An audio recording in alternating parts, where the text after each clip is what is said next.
26 अप्रैल को आखिरी 2 चरणों में जब बंगाल में चुनाव हो रहे थे, उसका आंकड़ा मेरे सामने है। उस समय कुल केस 15,992 आए थे, जबकि 68 लोगों की जान गई थी। अप्रैल 29 को आखिरी चरण के चुनाव में 17,403 आए थे कुल केस और 89 लोगों की डेथ हुई थी। जबकि 2 जुलाई का अगर मैं आंकड़ा यहां पर सामने रखूं तो नए केस जो हैं 1,422 सामने आए हैं, जबकि 23 लोगों की जान गई है।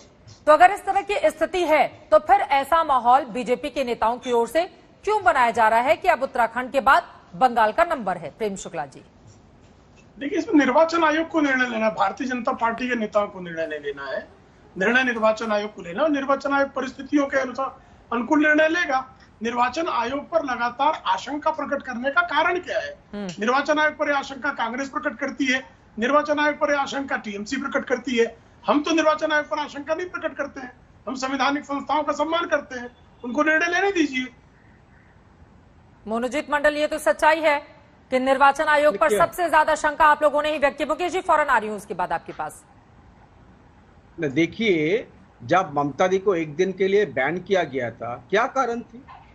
माइनॉरिटी कोई रिलीजन देश की नहीं है, संविधान ने कह दिया है और सुप्रीम कोर्ट की जजमेंट भी है। और उसी के 4 दिन बाद जो सब कहे थे, जो चीफ इलेक्शन कमीशन थे, वो उनको आप गोवा का गवर्नर बना दिया। लेकिन फिर भी हम मानते हैं संस्था है, संवैधानिक है, ये संस्था को हम मानते हैं, रेस्पेक्ट करते हैं। हम अभी भी मानते हैं ममता दी को पहले जिता दिया और उसके बाद हरा दिया। 5 बजे तक ममता दी जीत रही थे 1,500 से ज्यादा वोट में, और 6 बजे वो पूरा रिवर्स हो गया। और अभी जब कोर्ट में हम गए, कोर्ट में भी ठीक से मामला नहीं चल रहे, फिर भी हम ये संवैधानिक संस्था को मानते हैं और मानते जाएंगे। लेकिन आपको भी पता है, देश की सब नागरिकों को पता है कहा ये संवैधानिक संस्था में किन किन लोगों को बिठाया जाता मतलब है। ये तो अजीब सी स्थिति हो गई। तो क्या फिर नंदीग्राम में ही 5 बजे तक हालात अलग थे और बाकी जगहों पर हालात अलग थे, और फिर बीजेपी ने अपने पक्ष में पूरा का पूरा मतदान कर लिया? और सिर्फ ममता बनर्जी पर ही क्या चुनाव आयोग ने बैन लगाया था? क्या बीजेपी के स्थानीय अध्यक्ष के ऊपर बैन नहीं लगा था? क्या बीजेपी के तमाम दूसरे नेताओं के ऊपर बैन नहीं लगा था? मोनूजीत मंडल, पूरी बात कहिए ना, अगर कहना ही है तो। ये मतलब सिर्फ अपनी ही बातें कहना कहा था। हाँ, बोल लीजिए, आप ही से लेना है उत्तर, बोलिए ना। दिलीप हमेशा खुद को ही बताना कहाँ तक जायज है? सुनिए, दिलीप घोष को बैन किया गया है। लगातार वो वायलेंस पैदा कर रहे थे।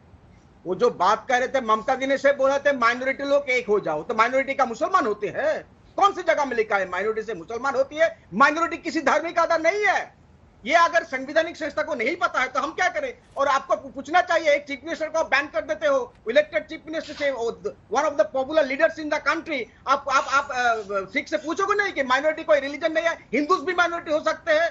तो यही हम लोग बता रहे हैं। लेकिन फिर भी हम मानते हैं कि ये लोग ठीक से काम करेंगे, या हम लोग ठीक है। प्रेम शुक्ला जी, जवाब दीजिए। लेकिन मोनूजीत मंडल, ऐसा किसी एक मुख्यमंत्री के साथ एक राज्य में नहीं हुआ है, कई दूसरे भी एग्जाम्पल है, आप कहेंगे तो मैं दोहरा दूंगी। लेकिन प्रेम शुक्ला जी, जल्दी इस पर जवाब दीजिए। मुकेश शर्मा जी, उसके बाद में आऊंगी।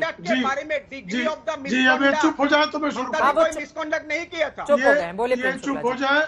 देखिए, किस तरह से झूठ बोलते हैं लोग, इसका उदाहरण किस तरह से टीएमसी के प्रवक्ता झूठ और लंबटता का सहारा लेते हैं। वो कह रहे हैं कि मुख्य निर्वाचन आयुक्त को गवर्नर बना दिया है गोवा का। किसको बना दिया है गवर्नर गोवा का? इससे बड़ा झूठ क्या हो सकता है कि मुख्य निर्वाचन आयुक्त को 4 दिन बाद गोवा का गवर्नर बना दिया गया? ये आज तक चैनल पर मनोजीत मंडल नाम के तथाकथित प्रवक्ता किस तरह से झूठ बोल रहे हैं, ये सबके सामने है। इससे बड़ा झूठ क्या हो सकता है? चित्रा जी, आप बताइए, किसको गवर्नर बनाया गया? क्या सुनील अरोड़ा को गवर्नर बनाया गया है? वो मुख्य निर्वाचन आयुक्त उस समय थे। किस राज्य का गवर्नर बनाया गया? कब गवर्नर बनाया गया? तो आप कुछ भी बैठकर चैनल पर सफेद झूठ बोलने पर आमादा है। और दूसरी बात, मुसलमानों के बारे में, मुसलमानों का वोट मांगने पर, हिंदुओं का वोट मांगने पर रमेश प्रभु, सूर्यकांत महाडिक, अभिराम सिंह, 3 विधायकों को महाराष्ट्र के, उनकी विधानसभा की सदस्यता सर्वोच्च न्यायालय ने छीन ली थी। आप जब भी धर्म के आधार पर वोट मांगेंगे तो आपकी विधानसभा की सदस्यता जानी चाहिए। यहाँ तो सिर्फ 1 दिन का प्रतिबंध लगा दिया, इस पर आप निर्वाचन आयोग के खिलाफ बातें कर रहे हैं। तो फिर सर्वोच्च न्यायालय के बारे में क्या कहा जाए? सर्वोच्च न्यायालय ने धर्म के आधार पर वोट मांगने पर रमेश प्रभु, अभिराम सिंह, सूर्यकांत महाडिक, इन 3 विधायकों की विधानसभा की सदस्यता छीन ली थी। ठीक है। इस देश